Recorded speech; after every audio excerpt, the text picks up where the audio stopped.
दर्द का रिश्ता होता है। माता जी का पता लगाना बहुत जरूरी है बेटा, क्योंकि इस समय माता जी की जान खतरे में है। अगर आने वाला है तो ठीक है, अगर नहीं आने वाला है तो घर जाइए, जितने भी कॉन्ट्रैक्ट्स और चेक से सब पे साइन करवाइए। उसके नहीं आने से ऑफिस का काम रुकना नहीं चाहिए। जी सर। 20 एकड़ जमीन का फैसला आज ही होगा। सोनू के नाम पर 1 लाख रुपए का चेक लिख दीजिए और अकाउंट्स में कहिएगा कि मैंने सैंक्शन किया है। जी सर। सर, यह आपने बहुत अच्छा किया। बेचारा बहुत परेशान था। गुप्ता जी, ये हमारे कर्मचारी हैं। जाने अनजाने में हमारी वजह से हमारे कर्मचारियों को बहुत परेशानी उठानी पड़ी।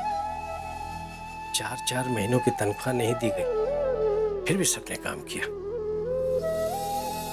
बाबूजी कहा करते थे, जिस कंपनी के कर्मचारी खुश ना हो, उनके आंखों में आंसू, उस कंपनी की तरक्की थम जाती है।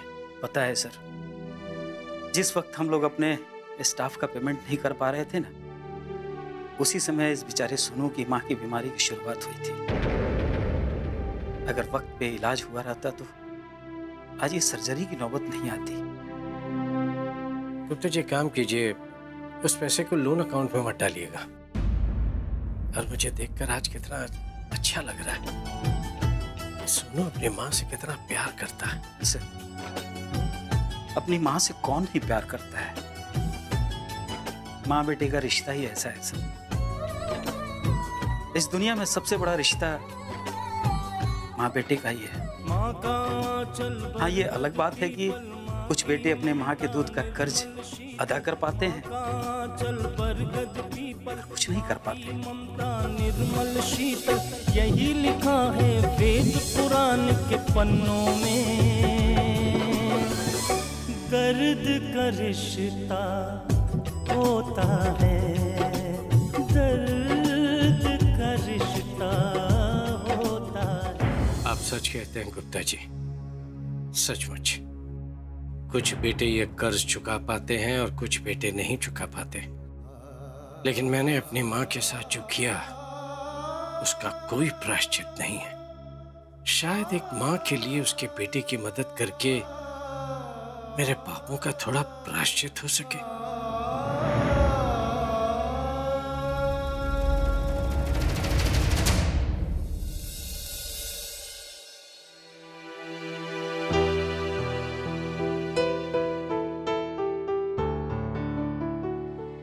Good morning. हाँ, गुड मॉर्निंग। ये लीजिए आपका नाश्ता। आपका कॉलेज कैसे चल रहा है? जी बहुत अच्छा चल रहा है और बहुत जल्दी रहने का बंदोबस्त भी हो जाएगा।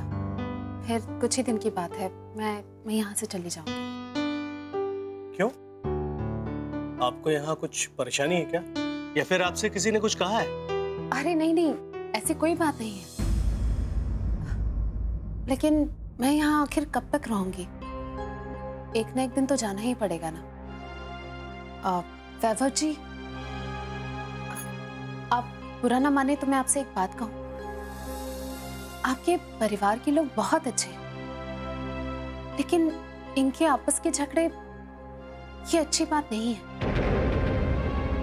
साथ में रहने का मतलब होता है प्यार से रहना, और मुझे इन्हें देखकर बहुत दुख होता है। यहाँ किसी को भी किसी के लिए कोई प्यार नहीं है। आप ठीक कह रही हैं।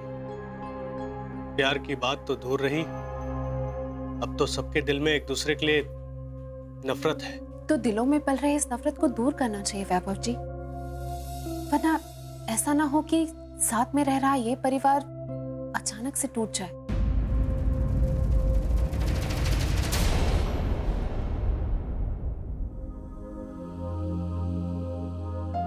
आप ठीक कहती हैं। एक साथ रहने की सीख तो दादाजी दिया करते थे, लेकिन दादाजी की वो सीख अब किसी को याद नहीं रही। कितना अच्छा लगेगा ना दादाजी, जब आप हमारे साथ दिल्ली में रहेंगे, दादी माँ हमारे साथ दिल्ली में रहेंगी। हाँ बेटी, अब हमें ऐसा लगने लगा है कि वो सपना पूरा हो जाएगा जो हम देखा करती थी।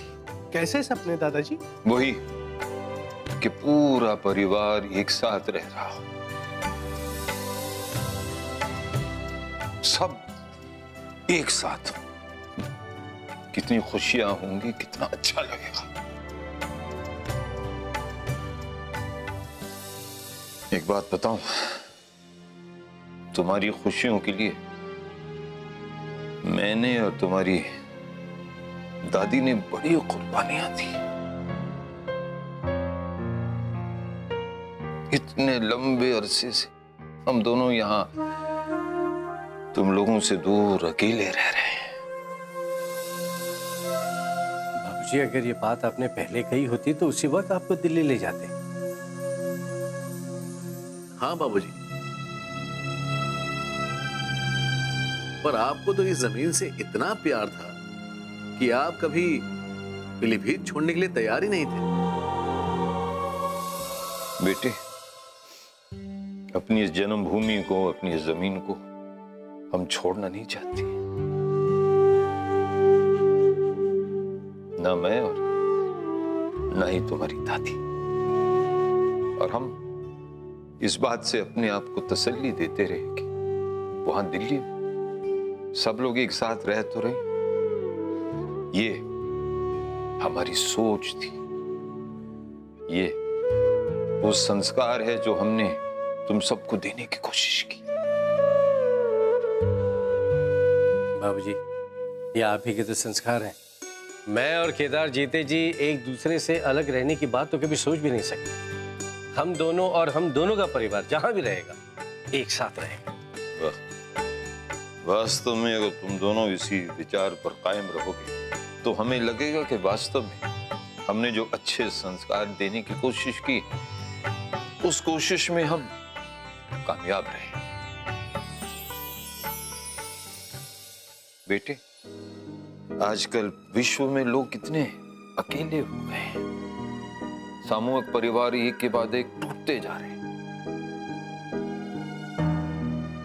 और सब अलग अलग रहने लगते और तर्क देते कि हमें अपनी जिंदगी अपने हिसाब से जीना।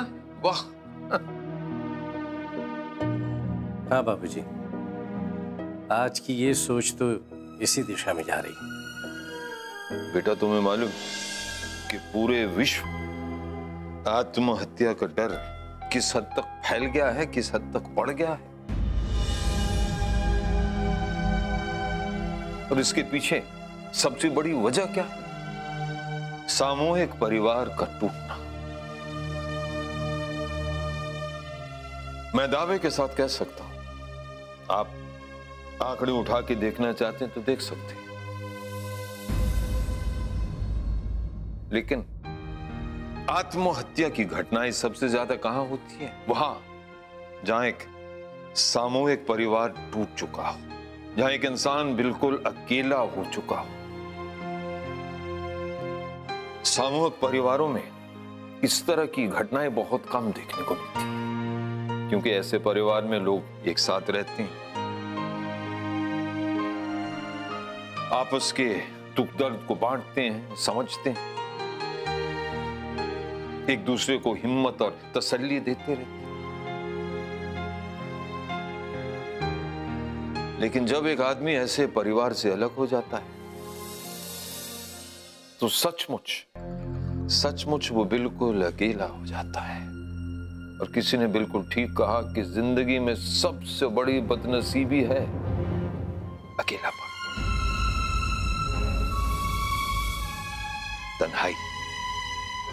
तन्हाई के एक मजबूत किले में मैं अपने आप को महफूज समझ रहा था।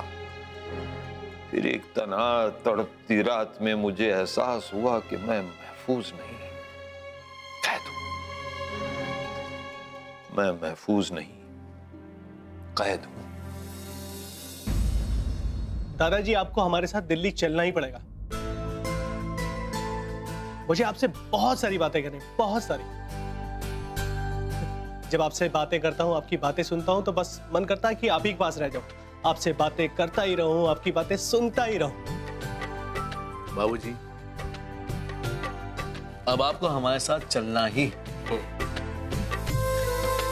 अब आप लोगों की बातों को कौन टाल सकता है? जब आपने फैसला ले ही लिया तो चलिए हम आपके साथ दिल्ली चलते। और बाबूजी, हमने शहर में रहकर भी आपके संस्कारों को कायम रखा है, ये देखकर आपको बहुत खुशी होगी। वाह, तो मंजूर। हम दिल्ली जाने के लिए तैयार हैं। ये हुई ना बात। जाओ मेरे बदमाशों।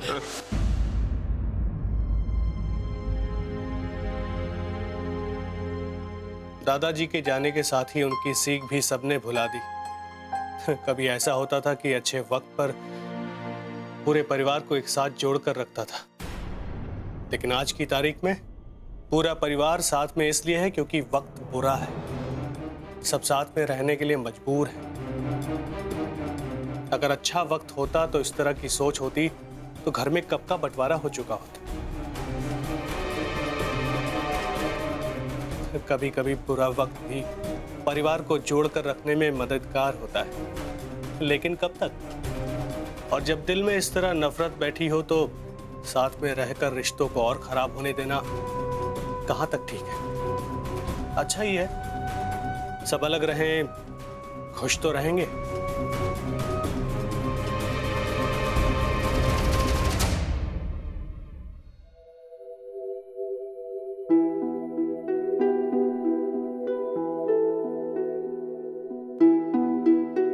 एक बात तो है मंगला, इस आश्रम का वातावरण बहुत ही सुंदर, बहुत स्वच्छ, साफ सुथरा। ऊपर नीला आसमान, ऊंचे ऊंचे पेड़, चिड़ियों की चहचहाट और चारों तरफ हरियाली।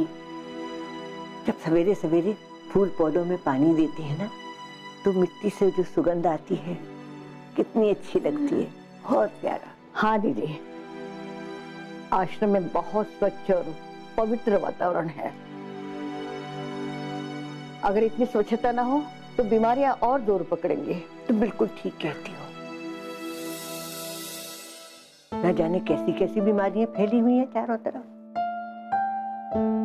और उसका कारण है स्वच्छता की कमी। अगर हर इंसान अपनी गली, अपने शहर को स्वच्छ रखेगा तो बीमारियां अपने आप दूर हो जाएंगी। बिल्कुल, स्वच्छता से ही स्वास्थ्य है। आप बिल्कुल ठीक कह रही हैं दीदी। पता है, मेरी पोती पूर्णिमा वो स्वच्छता अभियान में सबसे आगे रहती है। कई बार यहाँ हरिद्वार भी आ चुकी है इसी कारण।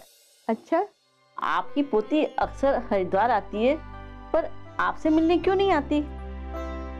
अगर उसे पता लग जाएगा कि मैं यहाँ हूँ तो 1 मिनट नहीं रुकेगी, और मुझे यहाँ पर 1 मिनट रहने भी नहीं देगी। आपने अपने बारे में ठीक से नहीं बताया। अगर आपके घर वाले, आपके बेटे, आपकी पोती आपको यहाँ रहने नहीं देना चाहते तो फिर आप क्यों रह रही हैं यहाँ? दीदी, एक बात बताइए ना, आप अपनी पोती को बहुत प्यार करते हैं, अपने घर वालों को बहुत प्यार करती हैं, और आपके घर वालों ने आपको यहाँ क्यों छोड़ा है? आप घर क्यों नहीं जाना चाहते? बताइए ना दीदी। मैं अपने पोते पोतियों से, अपनी बहुओं से बहुत प्यार करती हूँ, लेकिन जो मेरे बेटों ने मेरे साथ किया है तो बताना भी मेरे लिए बहुत शर्म की बात है। फिर भी दीदी बताइए ना, हम जानना चाहते हैं। मेरे पति को स्वर्गवास हुए 3 साल हो गए। मैं तो यहाँ हरिद्वार पिंडदान करने आई थी अपने बेटे के साथ, लेकिन मेरा बेटा अमरनाथ मुझे किस कारण यहाँ लेकर आया था वो मैं अभी तक नहीं समझ पाई। तुम जो भी हो, बुढ़िया बुढ़िया कहना बंद करो। मुझे इस चीज से सख्त नफरत है। और हाँ, उनकी पोती पूर्णिमा उनका पता करने के लिए आई थी। दर्द का रिश्ता होता है, लेकिन मेरा बेटा अमरनाथ मुझे किस कारण यहाँ लेकर आया था वो मैं अभी तक नहीं समझ पाई।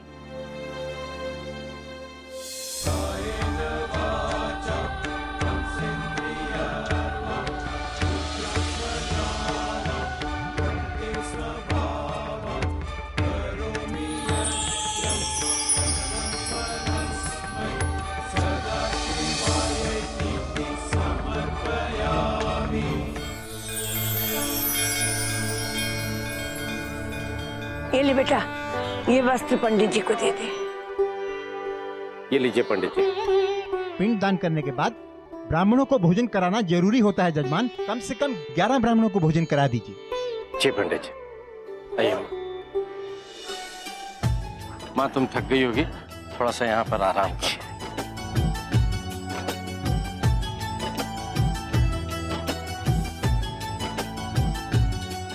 पंडित जी ने कहा है कि ब्राह्मणों को भोजन कराना बहुत जरूरी है। मैं उन्हें भोजन करा के आता हूँ। ठीक है बेटा।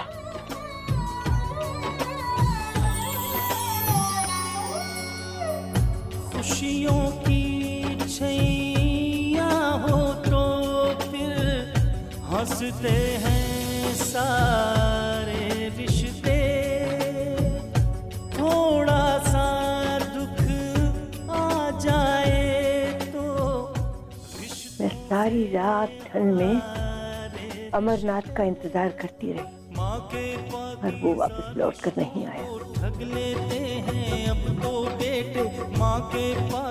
और सुबह जब मुझे होश आया तो एक बहुत नेक इंसान मुकुंद प्रसाद के घर में दुनिया में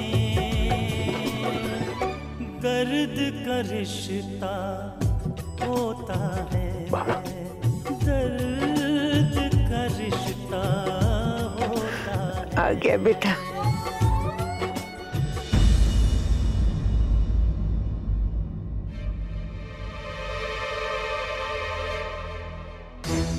बेटा,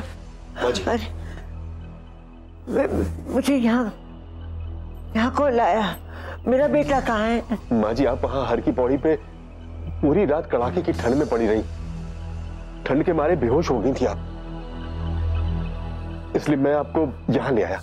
बाद में मुझे पता चला कि पीलीभीत में जो हमारी 40 एकड़ जमीन है वो उसे बेचना चाहते थे, और मैंने कह दिया था कि मेरे जीते जी तो वो बिकने नहीं होगी।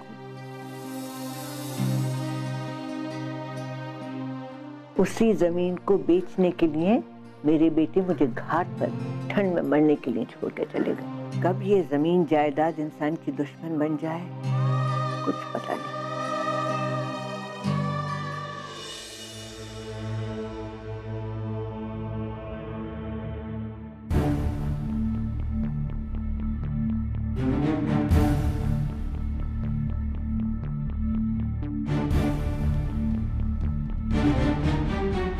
कहाँ रखा होगा उसने माता जी को? इस हालत में रखा होगा। दौलत भी कितनी बुरी चीज है। इंसान की सबसे बड़ी जरूरत अगर दौलत है तो इंसान की सबसे बड़ी दुश्मन भी दौलत ही है। अगर माता जी के नाम वो 40 एकड़ जमीन नहीं होती तो आज ये सब कुछ नहीं होता। उनके बेटे माता जी को यहाँ मरने के लिए छोड़कर नहीं जाते।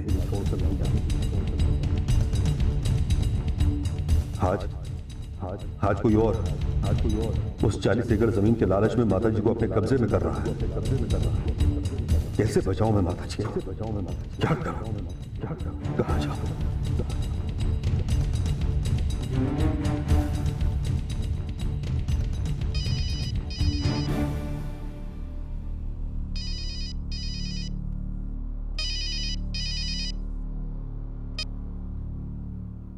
हेलो।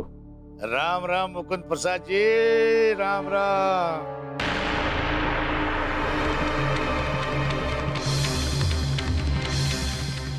तू गंगा की मौज में जमुना का धारा, सब कुछ ठीक ठीक? तबीयत हरी भरी फिट? आप हाँ, मुझे मालूम था कि आपको मेरे ही फोन का इंतजार होगा। हाँ, मुझे तुम्हारे फोन का इंतजार था। माता जी कैसी हैं? देखो तुम उन्हें किसी तरह की तकलीफ मत पहुंचाना। अरे आप तो ऐसे परेशान हो रहे हैं जैसे मैंने आपकी माँ को अगवा कर लिया हो। वो जिनकी सगी माँ है उनको तो इतनी तकलीफ नहीं है। देखो, तुम मेरी बात सुनने की कोशिश करो। तुम जो कहोगे मैं वो करूंगा, पर माता जी को कोई भी तकलीफ नहीं पहुंचनी चाहिए। तुम एक बार मेरी माँ जी से बात करो। ओ मुकुंद प्रसाद चौरसिया साहब, आप तो ऐसे कह रहे हैं कि माता जी को मैं अपने साथ लिए लिए घूमता हूँ। अगर आपको माता जी की आवाज सुननी है तो मैं आपकी तसल्ली के लिए आपको सुनवा भी दूंगा। हाँ, और आप सुन भी लेना। लेकिन मैं आपसे एक बात पूछना चाहता हूँ कि वहां पर कोई बुढ़िया की तलाश में लड़की आई थी क्या आपके घर पे? देखो भाई, सबसे पहले तो तुम जो भी हो ये बुढ़िया बुढ़िया कहना बंद करो। मुझे इस चीज से सख्त नफरत है। और हाँ, उनकी पोती पूर्णिमा उनका पता करने के लिए आई थी। वो पूर्णिमा पुलिस के पास जाने की धमकी दे रही। क्या? उसे रोकने का मेरे पास और कोई रास्ता भी नहीं था। जिस तरह तुम मुझे धमकी दे रहे हो, ठीक उसी तरह मुझे भी पूर्णिमा को धमकी देनी पड़ी। दर्द का रिश्ता होता है। उनकी पोती पूर्णिमा उनका पता करने के लिए आई थी। उसे पता चल चुका था कि माही हमारे यहाँ है। और वो भरी लड़की तो ये सोच रही है कि पैसों के लालच में मैं ये सब कुछ कर रहा हूं। अगर वो लड़की आपके घर पर आई थी मुकुंद प्रसाद चौरसिया साहब, तो उसने आपसे क्या पूछा और आपने क्या जवाब दिया, ये जानना चाहता हूं मैं आपसे। और क्या करता, वो फाइलें तो मैं उसके हाथ में दे नहीं सकता था। यहां तक कि मुझे उससे झूठ भी कहना पड़ा। मुझे कहना पड़ा कि मैं उसकी जान को जानता तक नहीं। और वो पूर्णिमा पुलिस के पास जाने की धमकी दे दी। क्या? उसे रोकने का मेरे पास और कोई रास्ता भी नहीं था। जिस तरह तुम मुझे धमकी दे रहे हो, ठीक उसी तरह मुझे भी पूर्णिमा को धमकी देनी पड़ी। अच्छा किया जो तुमने उस लड़की की जबान को बंद कर दिया। मुकुंद प्रसाद चौरसिया साहब, अब चाहे जबान किसी की भी खुले, तुम्हारी या किसी और की, मरना तो हर सूरत में उस बुढ़िया को ही है।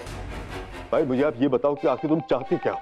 यही तो बताने के लिए फोन किया है तुम्हें मुकुंद साहब, कि उस 40 एकड़ जमीन में से 20 एकड़ जमीन मेरे नाम पर लिख दो।